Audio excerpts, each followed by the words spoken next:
Have you ever truly paused to consider the secret lives of the words we toss around every single day?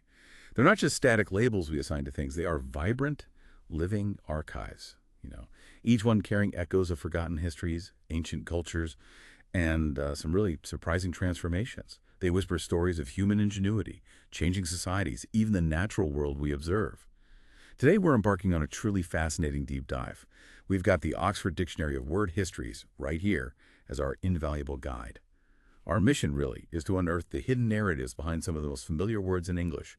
We'll show you how a playful goat's leap somehow kind of miraculously became a modern taxi. Or, get this, how a specific group of powerful ministers back in 17th century England inadvertently cemented a term for secret plots, though. As you'll discover, that's just part of the story. Yeah, get ready for a bit of a linguistic adventure.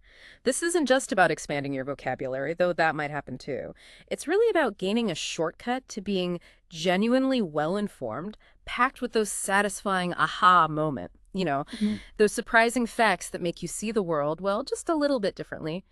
We'll be showing you how language doesn't just describe our world, but actually reflects and shapes it in some pretty profound ways. And don't worry about being overwhelmed. We're going to guide you through this. We'll move at a pace that respects your time, making sure you grab the most important nuggets of knowledge. Prepare to have your mind expanded.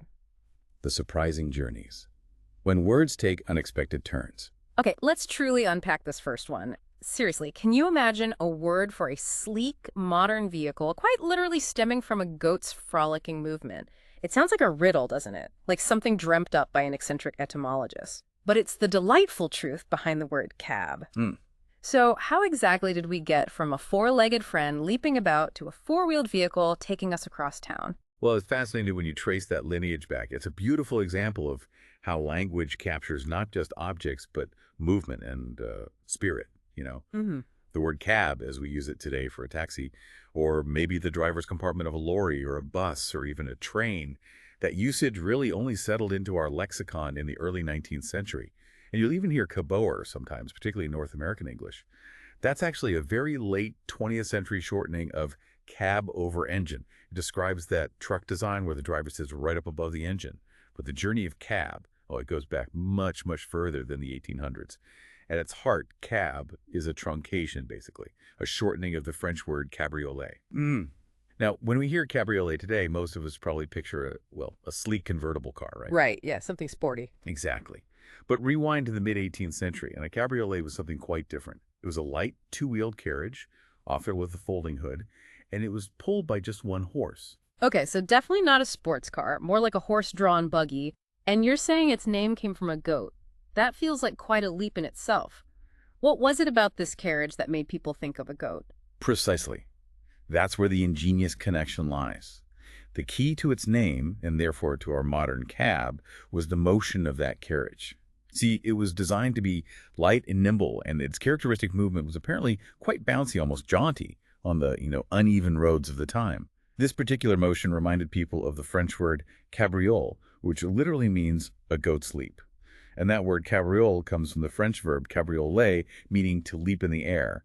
So just picture a goat bounding and skipping across a field, that light, energetic, almost whimsical movement. That's apparently what the carriage's designers and early riders must have felt, or at least observed, and that spirit got captured in its name. Wow, so the actual physical action of a goat jumping around gave us the name for a type of carriage. Exactly. That specific action, that playful leap, provided the route for this specific type of carriage.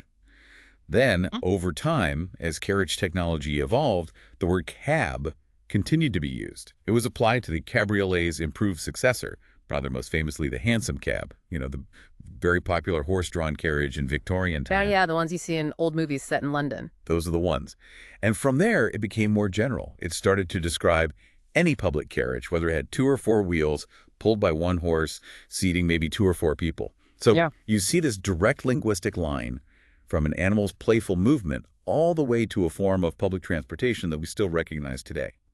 And of course, the person driving that cab, we got cabbie for the driver, that popped up around the mid-19th century. Seems like a perfectly natural extension, right?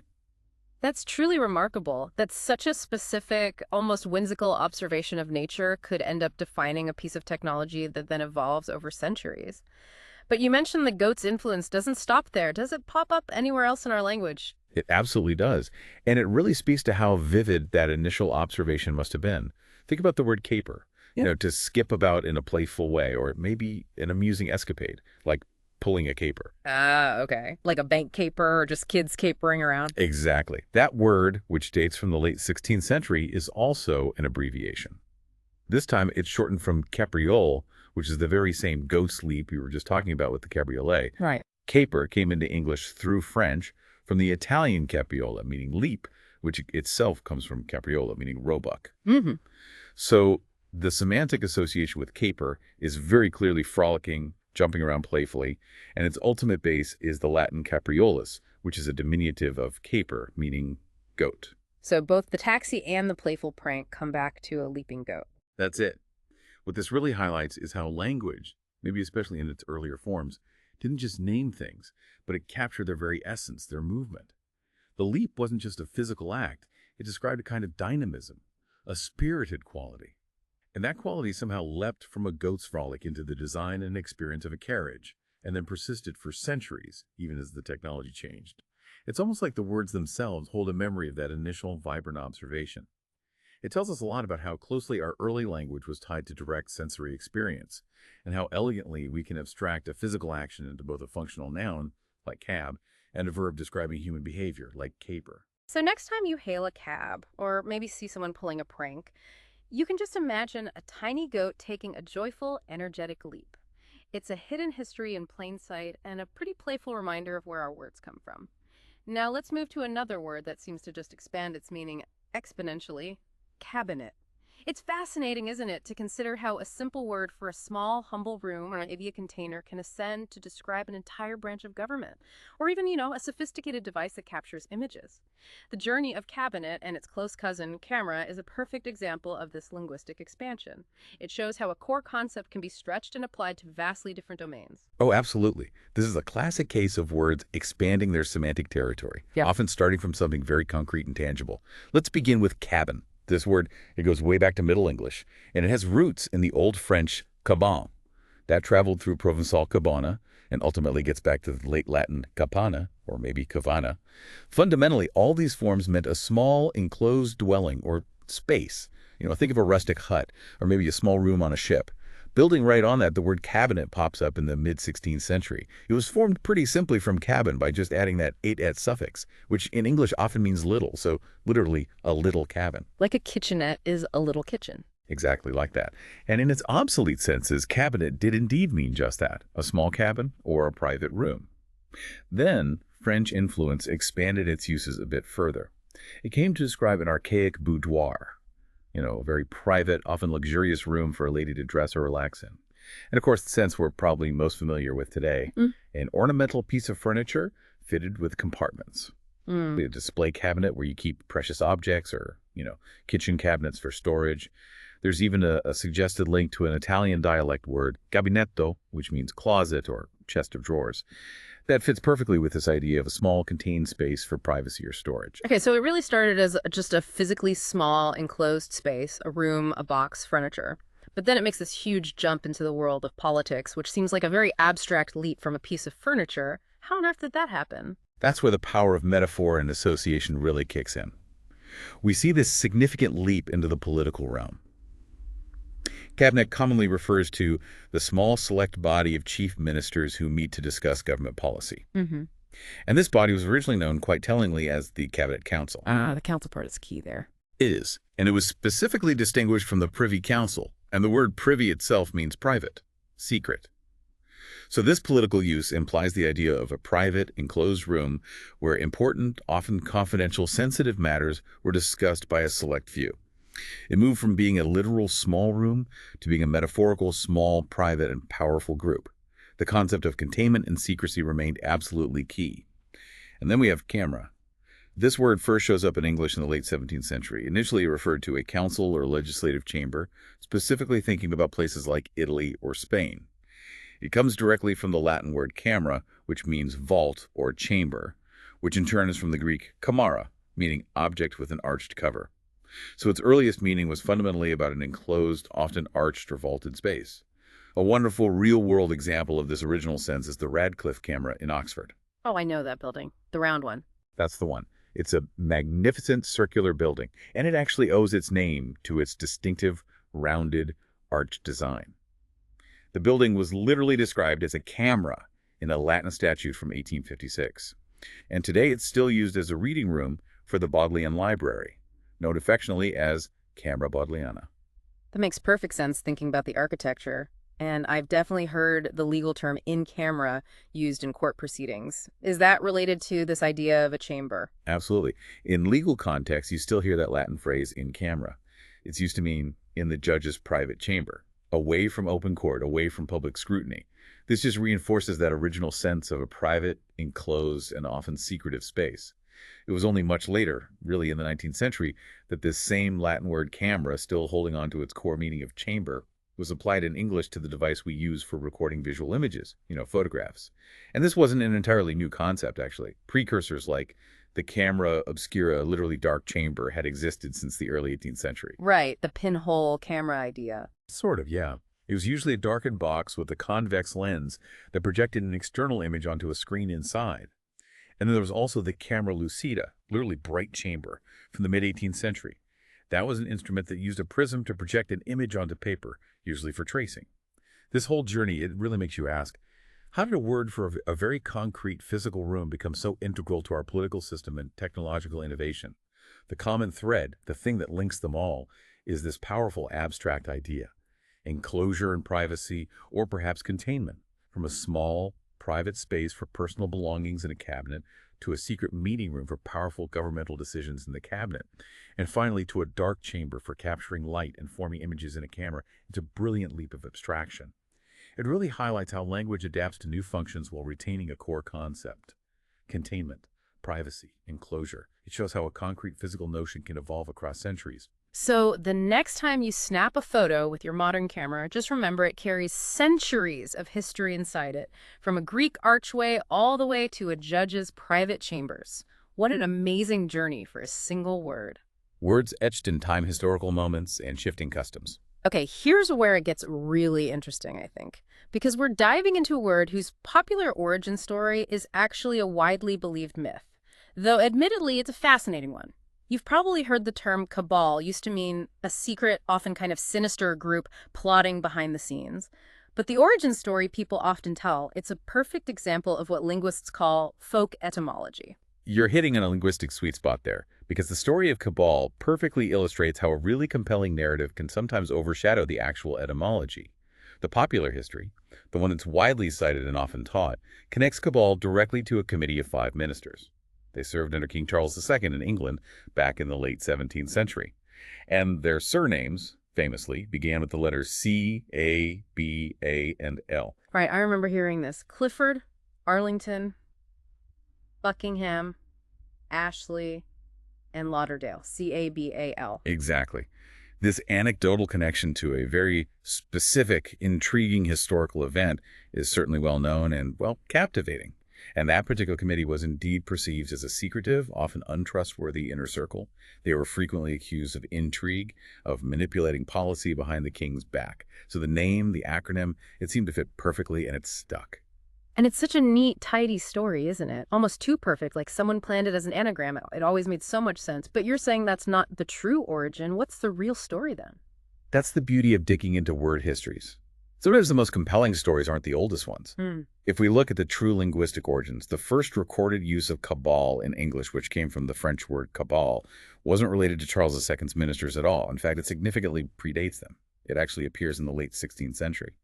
And its original reference was to the Kabbalah, often spelled Kabbalah today, which is the ancient Jewish tradition of mystical interpretation of the Bible. Wow. Okay, so mystical Jewish traditions, not 17th century English politics. That's right.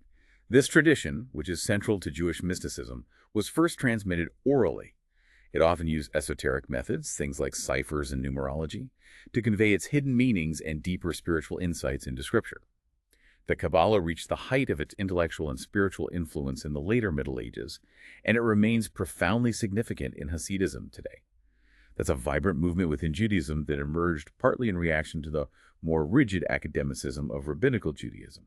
Linguistically, the medieval Latin Kabbalah is the source of several variants of this word, including the preferred modern spelling Kabbalah, but also Kabbalah, Kabbalah, and Kabbalah. All these spellings were ultimately based on a rabbinical Hebrew word that simply means tradition, or that which is received. So the word's true origin lies in ancient mystical practices and the, somewhat secretive esoteric transmission of profound knowledge. This really makes you wonder, why do we cling so tightly to the Charles II story, even when the linguistic evidence points elsewhere? Yeah, why does that story persist so strongly? It's a perfect illustration of how a prominent historical event can completely recontextualize a word, even if it's not its true etymological root. The secretive, perhaps conspiratorial nature of the king's ministers just aligns so perfectly with the connotations of the Kabbalah's esoteric and hidden practices that the anecdote stuck. It gained traction, and it eventually overshadowed the true ancient origin in popular consciousness. It's a prime example of folk etymology, where a compelling and memorable story, even if it's historically inaccurate for the word's ultimate genesis, takes precedence over linguistic accuracy. Why? Because it serves as a powerful mnemonic device, something easy to remember. It shows how the human mind just loves a good, neat narrative, even if it's not entirely accurate, and how language is shaped by cultural memory just as much as by root words. So, while the Charles II anecdote is undeniably memorable and quite the linguistic coincidence, the word cabal truly whispers of ancient mystical traditions and hidden knowledge. That's actually a far deeper and, I think, more intriguing origin than just a clever acronym. All right, from secret societies to the passage of time itself, let's turn our attention to something we all basically take for granted, our calendars. We glance at them every day, but their history is far from simple. It's actually a grand tale of humanity's evolving understanding of astronomical precision, the imposing weight of religious authority, and centuries of international disagreement. Indeed, that simple act of checking a date carries layers upon layers of human history and ambition. The word calendar itself, dating back to Middle English, comes from the Old French calendier, which in turn is from the Latin calendarium, meaning quite literally account book. An account book, not a time tracker. Originally, yes. This Latin base, calendae, referred to the first day of each month in the ancient Roman calendar. This specific day wasn't just a numerical marker. It was incredibly significant, socially and financially. It was a time when accounts were due, debts were supposed to be paid, and it was also when the order of days for the new month was publicly proclaimed by the priests. Related words like the Latin calare and the Greek kalein both mean call or proclaim. That really underscores that ancient ritual of public announcement and civic order that was tied to the beginning of each month. So a calendar was as much a financial and civic tool as a timekeeping one right from the very beginning. Now, the calendar system that largely formed the foundation for our modern one began with the Julian calendar, famously introduced by Julius Caesar back in 46 BC. This was a monumental leap forward for its time. It established a year of 365 days, with every fourth year having 366 days, what we now call a leap year. This system was remarkably accurate for its era. It brought much-needed order to timekeeping. However, it wasn't perfectly precise. There's always a catch, isn't there? There usually is with aligning human systems to natural cycles. The Julian year was just slightly longer than the actual solar year, by about 11 minutes and 14 seconds. Now, over centuries, this small discrepancy accumulated. It caused the calendar to gradually drift out of sync with astronomical events. This particularly impacted the accurate timing of Easter, which is tied to the vernal equinox, the start of spring. By the 16th century, this drift amounted to about 10 days. Okay, 10 days off over roughly 1,600 years. That sounds like a small margin, but I can imagine for religious holidays or maybe even agricultural cycles, it could become a significant problem over time. So what was the solution? That's precisely right. A small error, compounded over centuries, becomes a big problem. It required a bold, almost revolutionary intervention. To fix this, the Gregorian calendar, which is basically a modification of the Julian, was introduced in 1582 by Pope Gregory III. To bring the calendar back into line with the solar year and correct that accumulated error, a dramatic step was taken. 10 days were simply suppressed, just skipped over on the calendar. Hey, they just deleted 10 days. They did. Imagine the confusion. People went to bed on Thursday, October 4th, 1582, and woke up the next morning, on Friday, October 15th. All those days in between simply vanished from the record. Proof. Additionally, a crucial modification was made regarding leap years. Centenary years, years ending in 0 were only to be leap years if they were divisible by 400. This meant 1600 was a leap year, but 1700, 1800, and 1900 were not. 2000 was, 2100 won't be. Right. This ingenious mathematical tweak further refined the calendar's accuracy, making sure it stayed closely aligned with the solar year. But the adoption of this new style calendar wasn't instantaneous or universal, which speaks volumes about the intertwined nature of science, religion, and politics back then. Catholic countries naturally adopted it fairly quickly because it came from the Pope. Scotland, surprisingly, adopted it relatively early in 1600. However, Protestant countries, often wary of papal authority, were much slower to accept it. England and Wales, for instance, didn't follow suit until 1752. Wow, that's almost 170 years later. Exactly. And by then, the accumulated error was even greater. They had to suppress 11 days, not just 10. Imagine the popular outcry. There were protests, people claiming they'd been cheated out of 11 days of their lives. There was considerable social unrest. Give us back our 11 days was supposedly a common cry. And even today, some Eastern Orthodox churches still adhere to the Julian calendar for their religious observances. That's why their Christmas, for example, falls much later than December 25th on our Gregorian calendar, usually on January 7th. So if we connect this to the bigger picture, the calendar isn't just a neutral tool for tracking time. It's a profound testament to humanity's ongoing, sometimes contentious effort to align our lives with celestial rhythms. And it shows the immense political and religious power required to implement such widespread, globally impactful changes across nations. The differing adoption dates between Scotland and England, despite being on the same island, powerfully highlight the independent nature of nations and the very real, practical, and sometimes chaotic impact of such a seemingly abstract mathematical and religious change on everyday life. It really underscores that even our most fundamental tools for organization are deeply embedded in our history and our beliefs. Imagine waking up and finding 11 days of your life had simply vanished for the sake of astronomical accuracy. It really makes you appreciate the stability, relatively speaking, of our current system. Okay, moving on to another impactful period. The tumultuous early 20th century, particularly World War I. That era birthed a word that instantly evokes blending in, disappearing, becoming invisible. And then, leaping forward quite a bit, there's a phrase, much more recent, that captures a very specific kind of modern, inescapable frustration. Yet you're highlighting how deeply specific historical events and cultural shifts leave their indelible mark on our language, creating these linguistic legacies. Camouflage is a perfect example of a word directly born from the harsh realities of modern conflict. It was adopted into English during the First World War, coming directly from the French word camoufler, which meant to disguise. What's particularly interesting about its French root, though, is that it was originally thieves' slang. Thieves' slang. Yeah, implying a covert, deceptive form of disguise used to evade detection, maybe by blending into the shadows or assuming an innocent appearance. It likely comes from the Italian camouflare, also meaning to disguise, deceive. And it might even have an older, darker association with the French word camoufler, which means a whiff of smoke in the face, suggesting a sudden, disorienting act of concealment or trickery to momentarily blind an opponent. So from the underworld to the battlefield, the essence of hiding in plain sight or deceiving one's opponent remained the core meaning. But the application became profoundly impactful in a global conflict where visual deception was suddenly critical to survival on a massive scale. You see, World War I was really the first global conflict where large-scale visual deception became a systematic military tactic. Armies rapidly developed ways to disguise equipment, positions, troop movements, moving far beyond just using natural cover like trees and bushes. The word camouflage quickly gained currency to describe this new vital art of concealment. So it literally went from a street-level trick to a global military strategy. That's quite a promotion for a word. Now, you also mentioned a phrase that captures a very modern kind of dilemma. What's the link there? How does that connect? Well, that links to a much older, more fundamental verb, catch.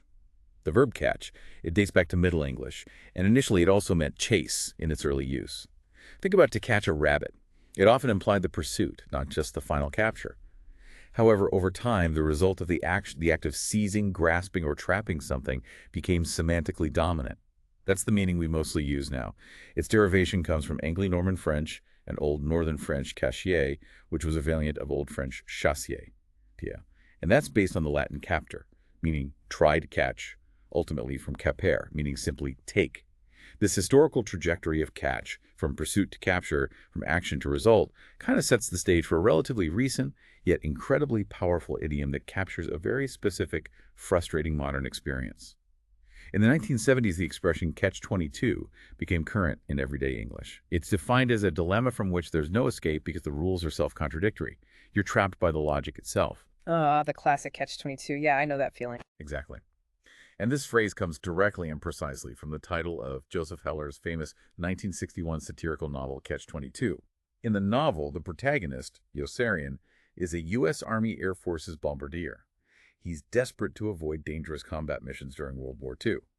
So he tries to avoid flying by feigning madness. Seems logical, right? If you're crazy, they can't send you into combat. However, the military authorities' Catch-22 rule dictates that anyone who is truly insane would not be aware enough to want to avoid combat missions. Therefore, Yossarian's very desire to avoid these missions is taken by the authorities as proof of his sanity, thus trapping him in this impossible logical loop. Only a sane person would want to avoid combat, but if you're sane, you're fit to fly more missions. There's no way out. It's a quintessential bureaucratic absurdity, a self-defeating circular logic where the rules themselves prevent any rational or honest escape, forcing individuals into an impossible situation. What truly stands out here, I think, is how deeply specific historical contexts, from the brutal necessities of warfare, like WWI, giving us camouflage, to the profound psychological insights and critiques of post-war literature, giving us Catch-22, how these contexts embed themselves directly and permanently into our vocabulary. Camouflage is a direct linguistic legacy of modern conflict, born from thieves' slang but essential for survival. Catch-22 powerfully demonstrates the influence a single, culturally impactful piece of art can have on our collective understanding of complex societal predicaments. It captures a type of bureaucratic absurdity that resonates far beyond its original setting. It demonstrates how language not only describes but also encapsulates specific cultural experiences, frustrations, and insights. So, if you've ever felt trapped in a situation where the rules just don't make sense and there's absolutely no way out, you're speaking the language of a 1960s literary masterpiece. That's kind of cool in a frustrating way. The concrete becomes abstract words that evolve in meaning.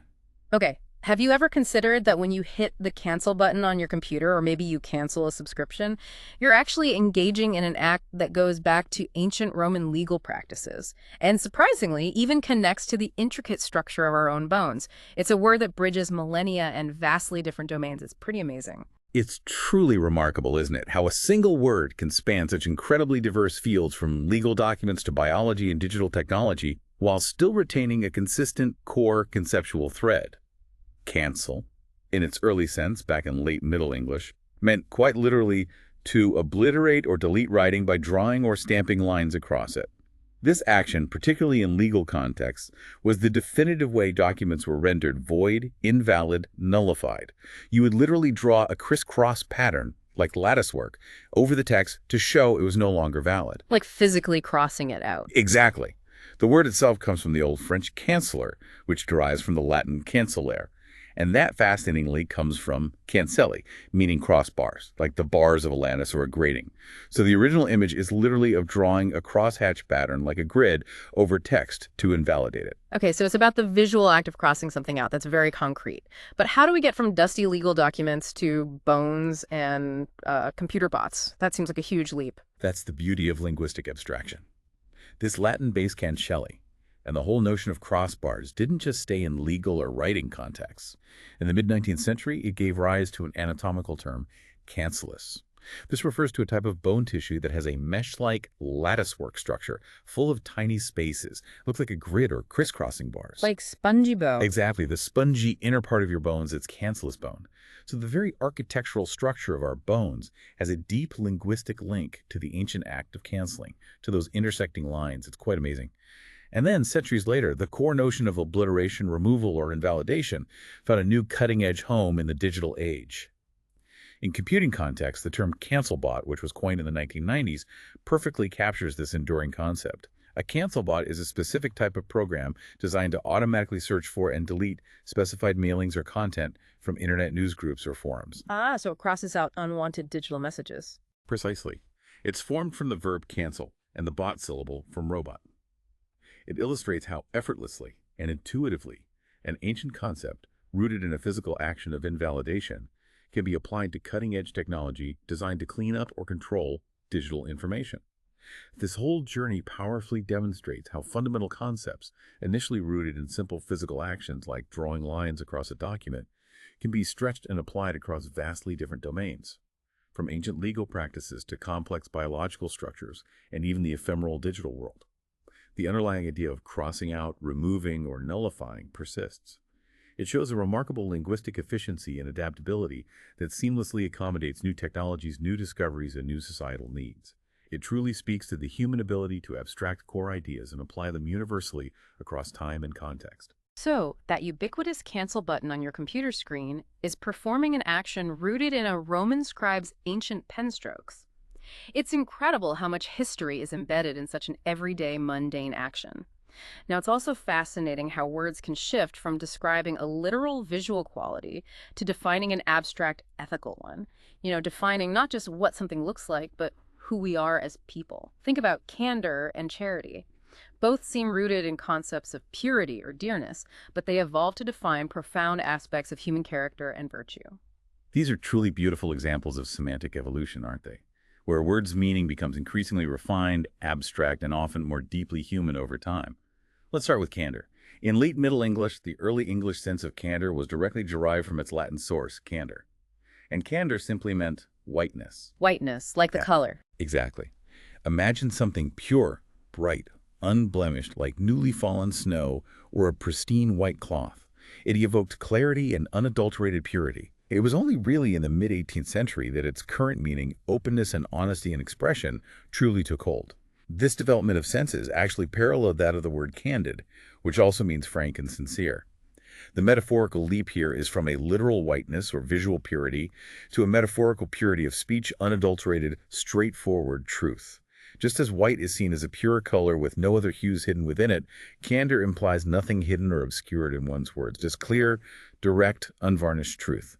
It's a really compelling connection between a visual quality and an ethical one. That's a beautiful image, speaking with a pristine clarity, like something totally white and pure. Now, what about charity? That also feels like it has a very deep, almost spiritual root. Indeed it does. Yeah. Charity, which appears way back in late Old English, has its ultimate base in the Latin word carus, meaning dear or beloved. Its direct source in English is the Old French charité. The earliest sense of charity in English was deeply theological and profound. It meant Christian love of one's fellows, or more broadly, a kind of divinely inspired selfless love for humanity. This is why in many early translations of the Bible, particularly the famous King James Version, charity and love were often used interchangeably for the same source word, especially in famous passages like 1 Corinthians 13, the love chapter. Faith, hope, and charity. Exactly. But in the Revised Version of the Bible in 1881, a significant shift occurred. The word love was largely substituted in all instances where charity had previously appeared. This began to distinguish the two terms more clearly, at least in religious contexts. Over time, particularly as society became perhaps more secular, the word charity also acquired a more generalized secular notion of generosity and spontaneous goodness, referring specifically to the act of giving help, money, or support to those in need, or just a general benevolence and goodwill towards others. So it moved from a very specific theological concept of divine love to a broader ethical and practical one of human generosity and aid. If we connect this to the bigger picture, we see how language evolves to refine our understanding of human values and virtues. Whiteness, as purity leading to candor, as honesty is a profound metaphorical leap, suggesting a clean, unblemished, straightforward truth where nothing is concealed. And the shift from Christian love to generosity for charity reflects a broadening, perhaps a secularizing of its application. Yet crucially, it retains its core positive sentiment of goodwill and active benevolence towards others. It really shows how our language can capture increasingly nuanced human virtues and actions, reflecting changes in both our spiritual and social landscapes over time. So when someone speaks with candor, they are, in a way, speaking with a pristine, unblemished clarity, hearkening back to that idea of pure white. And charity reminds us how language adapts to encompass our evolving understanding of human kindness, moving from the divine to the everyday act of giving. Okay, now imagine a word that signifies the absolute most important point, a make or break moment, a decisive turning point. But its original meaning, believe it or not, was simply about a shape, a literal cross. Crucial is that word, and its journey from geometry to high stakes is truly remarkable. Crucial takes us on a fascinating journey, doesn't it? From the concrete visual to the profoundly abstract and critical. When it first appeared in English text, back in the early 18th century, crucial quite literally meant cross-shaped. It came to English from French, which derived it from the Latin crux, or cruca, meaning simply cross. So for a time, if something was described as crucial, it simply looked like a cross. Simple as that. But the transformation of its meaning to decisive, or very important, as in at a crucial stage or a crucial decision, developed from a very specific and influential intellectual concept. This profound semantic leap is directly attributed to the renowned English philosopher and scientist Francis Bacon. Heard of him? Francis Bacon, yeah, the scientific method guy. That's the one. He introduced the Latin phrase instantia crucis, which translates to crucial instance. Bacon explained this as a powerful metaphor drawn from a crux, or, as he often put it, a finger post marking a fork at a crossroad. A finger post, like a signpost pointing in different directions at a crossroads. That makes sense visually. So the cross isn't just a shape here, but it represents a choice point. Exactly. Think about it vividly. A crossroad is literally a point where paths diverge dramatically. A decision must be made about which direction to take.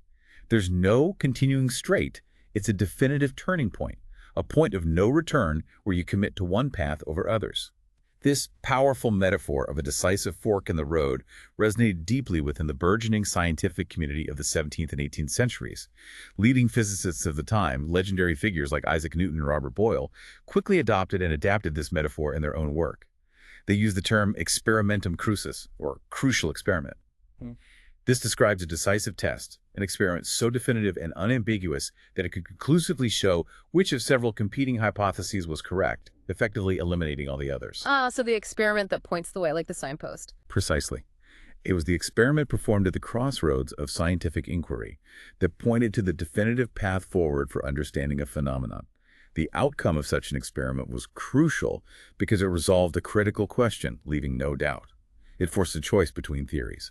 What's truly fascinating here is how a simple, everyday geometric form, the cross, became elevated into such a powerful and indispensable metaphor. A metaphor for a point of decision, a definitive turning point, or a decisive make-or-break test. This brilliantly shows how language can take a concrete image and elevate it to profound, abstract significance. Particularly within intellectual and scientific discourse, where precise, decisive outcomes and the elimination of ambiguity are absolutely paramount. It's a testament to the power of metaphor, not just to describe, but to actually shape and refine our thinking, especially in areas of critical inquiry and problem solving. So every single time we face a crucial decision, we're actually invoking that deeply ingrained imagery of a crossroads, where paths diverge and a choice must be made with significant consequences. It's a beautiful linguistic shortcut to profound meaning. The animal kingdom, in our lexicon, unexpected beastly connections. Animals, they've always been close companions, haven't they? Inspirations and even potent metaphors for humans. Sometimes their connection to our words is delightfully surprising, hinting at how early observers connected the dots between the natural world and maybe our human ailments or experiences. Absolutely. Our lexicon is just teeming with animal influences, often in unexpected and quite vivid ways. Take the word canker, for instance. In Middle English, this word originally described a tumor, a growth. It came into English from the Old French chancre, which in turn is directly derived from the Latin word cancer, meaning crab. A crab. For a tumor, why a crab? Well, the visual association here likely stems from the spreading, often irregular and sometimes claw-like appearance of some malignant tumors. They might have resembled a crab's outstretched claws to early observers. In current use, canker can describe a fungal disease in plants, an ulcerous condition in the mouth like a canker sore, or various inflammations. But interestingly, in literary contexts, its meaning is extended to something far more abstract. A malign and corrupting influence. Francis Bacon, whom we just mentioned, famously wrote, ennui, which is the canker of honor, indicating something that eats away at or corrupts a noble quality from within, just as a crab might slowly consume its prey, perhaps. Wow, a crab-like tumor evolving into a metaphor for moral corruption. That's a powerful leap. What about something a bit less menacing, maybe like a caterpillar? Does that have a hidden animal in its name? It absolutely does, and it's a surprisingly charming one. Dating from late Middle English, caterpillar is perhaps derived from a variant of the Old French chatepillos, which literally translates to hairy cat. Hairy cat. Seriously. Seriously. Imagine a fuzzy, segmented creature moving along to an early observer. It must have resembled a furry feline, maybe moving in that sinuous way. This hairy cat imagery was likely influenced, however, by an obsolete English word, pillar, meaning ravager. This was probably due to the significant and often destructive damage caterpillars can inflict on plants. So it's a kind of hairy cat that ravages your garden. What's truly remarkable is how this cat connection for caterpillars is found across other languages too. It suggests a shared human perception. For example, in Swiss German, Teufelskatz literally means devil's cat when referring to a caterpillar. And in Lombard and Italian dialect, gatta simply means cat when referring to a caterpillar. Furthermore, the French word chaton means catkin. You know those fuzzy cylindrical flower clusters found on trees like willows or birches in the spring? Oh yeah, the fuzzy things. Well, the French name for them, chaton, is specifically because of the resemblance of a catkin to a hairy caterpillar. And this feline connection is even reinforced by the origin of catkin itself, which dates from the late 16th century and comes from the obsolete Dutch kateken, meaning kitten. What's truly fascinating here is how these deep observational connections, whether visual, like a crab spreading claws, or a fuzzy caterpillar looking like a hairy cat, or perhaps behavioral, like a caterpillar ravaging plants, how these connections cemented these words' meanings in our language. The persistence of the cat imagery across different languages for both caterpillars and catkins is a truly charming testament to shared human perceptions about their appearance or texture. It highlights a universal human tendency to see familiar forms and actions in the natural world, and then use those vivid comparisons to name new observations and phenomena, weaving the animal kingdom deeply into our human language. So, a canker sore is essentially a crab-like ailment that can corrupt, and a caterpillar is truly a hairy cat, if you look closely enough. Our language is clearly full of these little visual puns, these metaphors drawn straight from nature. And animals don't just inform physical descriptions, they also shape our perceptions of human behavior, sometimes even the unflattering ones. And sometimes these linguistic links persist in English, becoming quite specific to our language, even if they fade or take on different meanings in other cultures. This is where language gets particularly interesting, I think, as it subtly mirrors our social judgments and our observations of the natural world. Let's delve into cuckold. This word, it dates back to late Old English, and it describes the husband of an unfaithful wife, a rather unfortunate distinction to hold in one's name, wouldn't you say? Its origin is from the Old French cuckoo, which comes directly from cuckoo, meaning cuckoo. The cuckoo bird, what's the connection there? Well, the association is rooted in the cuckoo bird's notorious and widely observed habit of laying its eggs in another bird's nest. It effectively foists its offspring upon unsuspecting foster parents of a different species. This parasitic behavior became a harsh and rather cruel metaphor for a man whose wife bore a child that was not his own, or perhaps who was simply unfaithful, thus implying he was burdened with another's offspring, or maybe just the shame associated with it. That's a very direct and rather biting metaphor from nature. So the cuckoo bird itself isn't called a cuckold in English, only the human husband. That seems odd. Precisely. And that's what's unique about cuckold in English. It's a fascinating linguistic quirk. While the equivalent words in French and other languages are often applied to both the bird and the person, cuckold has never been applied to the bird in English. It refers exclusively to the human husband. This makes English distinct in its very specific and narrow application of this particular animal-derived insult. It highlights a kind of cultural particularity in how we choose to wield our words. Then consider corbel. That's an architectural term that also has an unexpected animal origin. Dating from late Middle English, a corbel is a piece of stone, wood, or metal that juts out from a wall. It's specifically designed to support a weight, like a beam or a shelf, or maybe a projecting cornice. It's a very practical structural element. It comes from an old French diminutive of cor, meaning crow, which itself comes from the Latin corvus, meaning raven. A crow or a raven. What does an architectural support have to do with a bird like that? Well, this name was likely given because of the corbel's original shape. In medieval architecture, corbels were often cut slantwise, perhaps with a pointed underside, so that their profile, especially when you view them from below, resembled a crow's or raven's beak, jutting out sharply from the wall. Over time, the term developed a notion of ornamentation, which wasn't as present in this early purely functional use. Sir Walter Scott, the famous Scottish novelist, for instance, described them beautifully, giving them character. The corbels were carved grotesque, indicating an artistic, decorative element that went far beyond just structural support. This whole discussion, it really raises an important question. Why do we draw such specific and sometimes unflattering parallels from the animal kingdom to describe such diverse things? Human situations, architectural elements. The cuckoo's parasitic behavior offered a ready-made, albeit cruel, metaphor for infidelity and deception in a marriage. The raven's beak, with its distinctive shape, provided a practical and visually apt name for an architectural support. It speaks profoundly to our human tendency to anthropomorphize, to attribute human characteristics or behaviors to animals, and to find patterns in nature to explain and name aspects of our own world and our own creations. It highlights how we continuously observe the world around us and then ingeniously integrate those observations into our language to describe our own complex lives, our social structures, and even our innovations in building. It's a linguistic cheater of sorts that the word cuckold doesn't apply to the cuckoo itself in English. It just shows how wonderfully specific and sometimes maybe arbitrary our linguistic choices can be over time. Linguistic legacies, enduring meanings, and curious paths. Okay, now here's a true mind bender. One of those delightful paradoxes you find in English sometimes. A single word that manages to mean two almost diametrically opposite things, yet both meanings have incredibly ancient roots. We're talking about cleave. How on earth can something mean split apart and cling together using the exact same word? It feels impossible. This is one of those genuinely perplexing linguistic quirks that can really make you scratch your head in wonder, can't it? When we say cleave, we truly can mean two fundamentally opposite actions, and both are perfectly correct depending on the context. On one hand, to cleave means to split or to sever, like the common image of cleaving wood with an axe, dividing it into two or more pieces. This sense of the word comes from the Old English verb kleofen, which meant precisely that, to split, sever. This is a Germanic root, and you can see its linguistic relatives in Dutch cleven and German kleven, both carrying that same core meaning of dividing or splitting something apart. Okay, so that's pretty straightforward. Cleave means to split. Got it. But then it also means to cling. That's where the contradiction really kicks in. Exactly. This is where the linguistic plot thickens considerably. On the other hand, to cleave also means to cling or to adhere firmly.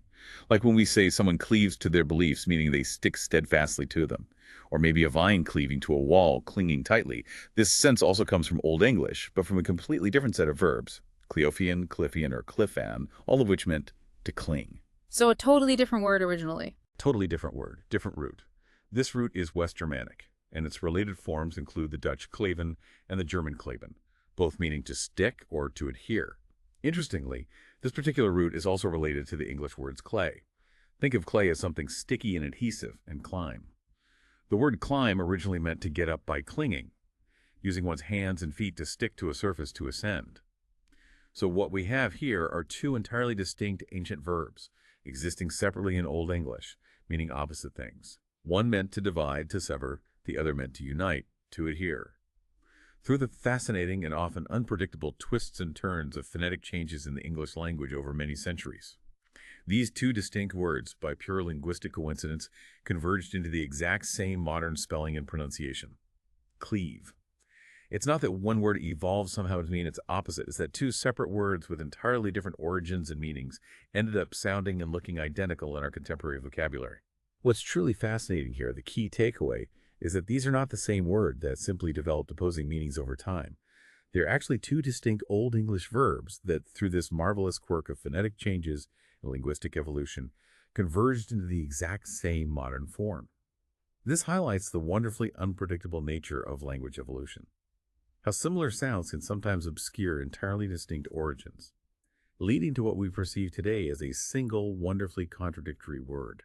It's really a linguistic accident, a historical collision of sounds that gives us a word capable of expressing a true paradox, the act of both separation and adhesion. It forces us, as speakers and listeners, to rely heavily on context to understand the speaker's intention, which is a testament to the flexibility, maybe even the occasional ambiguity, of English. So you can cleave wood, split it apart, and cleave to your beliefs, stick to them, using the exact same word, but drawing from completely different ancient wellsprings. It's a true linguistic chameleon and a brilliant example of language's surprising, sometimes baffling, evolution. Language at its core often reflects human judgments and perceptions, doesn't it? Both the positive and the negative. And sometimes words about skills or even just physical attributes can take on unexpectedly negative connotations or shift their meaning in surprising and quite revealing ways. Let's look at crafty, clot, and cringe for some examples of this. Yeah, you've hit on a great point about how words are not static labels, but rather dynamic reflections of evolving cultural attitudes and social perceptions. Consider crafty. In Old English, the word kräftig occasionally meant strong, powerful, or simply skilled. It was genuinely a compliment. It suggested expertise, mastery, even might in a particular craft or ability. The sense of being skillful then became the common usage, indicating someone highly adept or proficient. However, somewhere along the way, this very skill, this craft, became associated with a negative connotation, artful in a fly way, or more tellingly, wily and deceitful. So being too clever became suspicious. Exactly. Geoffrey Chaucer, the great medieval poet, for example, in his canons Yeoman's Prologue and Tale, uses the line, "Sin that he is so crafty and so sly." Here, crafty clearly implies cunning, trickery, and deceit, not admirable strength or skill. This shows a profound shift where a positive attribute became tinged with suspicion. It suggests that too much skill perhaps could be used for ill intent, for manipulation. So what started as a compliment about being clever or capable became a warning about being potentially deceptive. That's a real cautionary tale for a word. How about clot? That sounds pretty negative from the start. Clot also has a fascinating, if rather unflattering, journey. This word, dating from late Middle English, comes from the Old English, clot. It's Germanic in origin, related to the German klotz, meaning a lump, a block, or a log. Naturally, its early senses in English referred to a physical mass, like a lump of congealed blood, or maybe a clump of dirt. But then, with reference to a person, a clot was originally, back in the mid-17th century, used to describe a clumsy person, someone perhaps as dense or uncoordinated as a lump of matter. But then it took an even more derogatory turn. Over time, it evolved to be directly associated with outright stupidity, becoming a common dismissive term for someone foolish or dull-witted. The physical attribute of lumpiness transitioned somehow to an intellectual one, implying a lack of mental agility or sharpness. Okay, so from a physical lump to an intellectual one, that's quite a shift. And finally, cringe. That feels very much like a modern word for that feeling of social discomfort, but I suspect its roots are far older. They are indeed, and its journey is quite striking. Cringe, from Middle English, had spellings like cringe and crinch. Yeah. It's related to the Old English verbs crinan, or kringen, which had a much more physical and dramatic meaning back then. They meant to bend, to yield, or even to fall in battle. Fall in battle. Wow. Yeah, a very physical submission. It's Germanic in origin, related to Dutch kringen, heel over like a ship tilting, and German krank, sick, implying a physical weakening or collapse. The modern sense of cringe, meaning to shrink back in fear or embarrassment, or to feel intensely awkward and uncomfortable about something you see or hear, that developed directly from this root. It moved from a literal physical act of falling or yielding in a fight or under duress to a more internal, emotional response of discomfort, shame, or intense awkwardness, often in a social context. It's a fascinating shift from literal physical defeat or submission to a kind of emotional vulnerability and a desire to recoil from something unpleasant or embarrassing. This whole group of words, it really raises an important question. Why do skills like craftiness become associated with deceit? Why does a physical mass like a clot become linked with a lack of intelligence?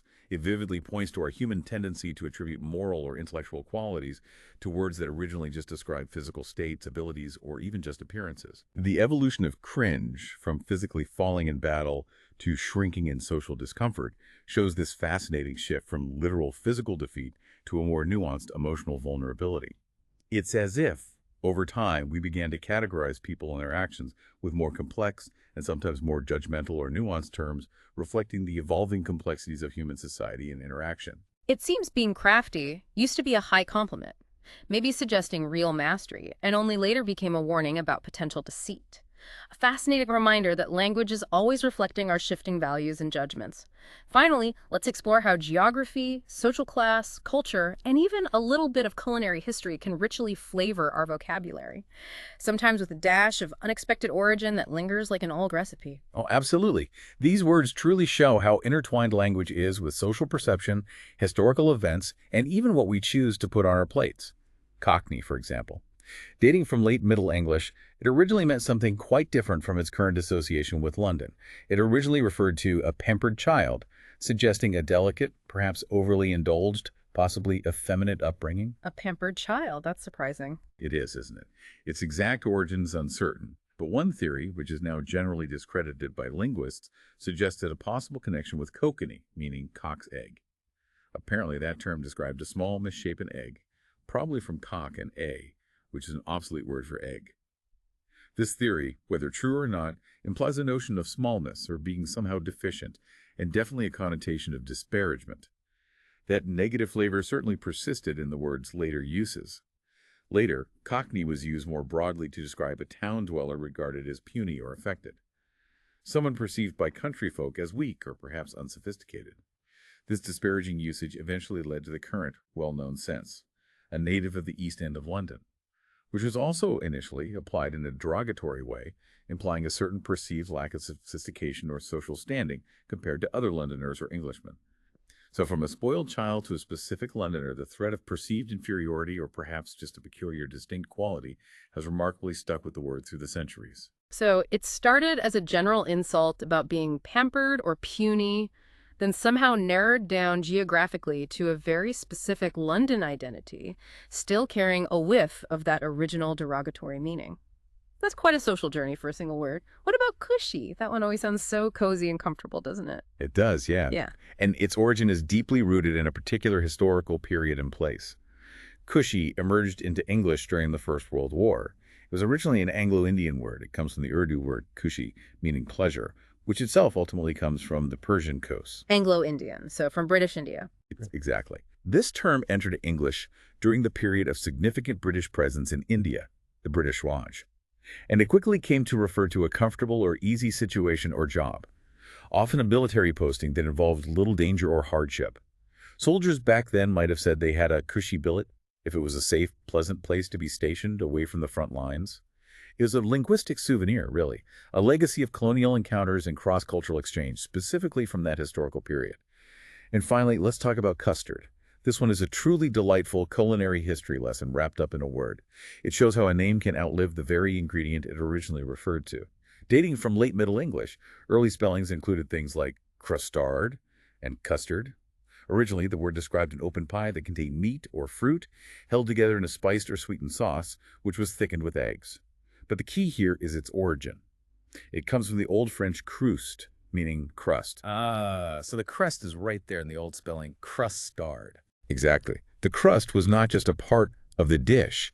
It was the integral component that gave the entire dish its name. It was fundamentally a thing with a crust. So custard literally meant a dish with a crust. That Yeah. makes so much sense for those original meat or fruit pies. But modern custard, the yellow stuff, often doesn't even have a crust. How did that happen? Precisely. That's the fascinating evolution. Apparently, around 1600, the composition of the dish underwent a significant change. It became commonly made with just beaten eggs and milk, sweetened and flavored. And it was often served either as a filling in other desserts or, more commonly today, just as a thick sauce on its own. This dramatic shift meant that the crust part of the name became misleading, even completely obsolete, as the crust was often omitted entirely from the preparation. Yet the name stuck, stubbornly holding on to its etymological past. It's like a linguistic fossil, an echo of its earlier crust-laden form, even as the dish itself transformed completely into something quite different. What's truly fascinating here, looking at all three, is how words acquire these regional and social nuances, sometimes beginning as specific insults or perhaps foreign concepts borrowed from particular historical contexts, like cushy from colonial India, before broadening their appeal and becoming part of the general lexicon. The custard example is a particularly delightful culinary history lesson, vividly showing how the name of a defining component, the crust, could once define an entire dish, before the dish itself transformed, leaving the etymology as just a historical echo. It illustrates how our language holds within it the echoes of evolving tastes, changing social structures, and past cultural interactions. It's a vivid reminder that language is always reflecting the world around us, even as that world, its people, and its culinary habits change dramatically over time. So, the next time you enjoy a cushy gig, you're channeling a bit of World War I era Anglo-Indian slang. And every time you eat custard, you're tasting a ghost of a pie crust from centuries ago. These words truly are living archives. Outro. Well, that was truly a deep dive, wasn't it? Into the fascinating, intricate world of word histories. We've seen how words are far from static, lifeless labels. They're constantly evolving, absorbing, reflecting the grand human journey. From the ancient goat's leap that quite literally moved us towards your modern taxi, to the layers of historical narrative and popular misconception within Cabal, and the surprising transformations of camera from an arched chamber to a picture-taking device, and cancel from Roman legal marks to bone structure and digital bots. It's amazing stuff. The sources we unpacked today, particularly the Oxford Dictionary of Word Histories, offer just a tantalizing glimpse into the incredible tapestry of English. Think about the words you use every single day, the ones that just drip off your tongue without a second thought. Which ones might be hiding equally captivating, bizarre, or profound backstories just waiting for you to uncover them? Which familiar phrase has an unexpected, buried history? Yeah, so what does this all truly mean for us as speakers of this magnificent, messy language? The very words we speak are not just passive tools for communication, they're living artifacts. Each one is a miniature history lesson, a cultural record, and a testament to the ever-shifting landscape of human thought, invention, and experience. By understanding their origins, we don't just learn a definition, do we? We gain a deeper appreciation for the intricate, often surprising, and sometimes contradictory ways in which language both shapes and reflects our world. It really encourages us, I think, to approach every sentence we hear or speak with a renewed sense of curiosity, to see the deeper currents of meaning flowing just beneath the surface of our everyday conversations. It's like an invitation to linguistic archaeology in every single utterance. Keep exploring, keep questioning, and keep digging deeper into the incredible stories that hide in plain sight in the words all around us. Thanks so much for joining us on this deep dive.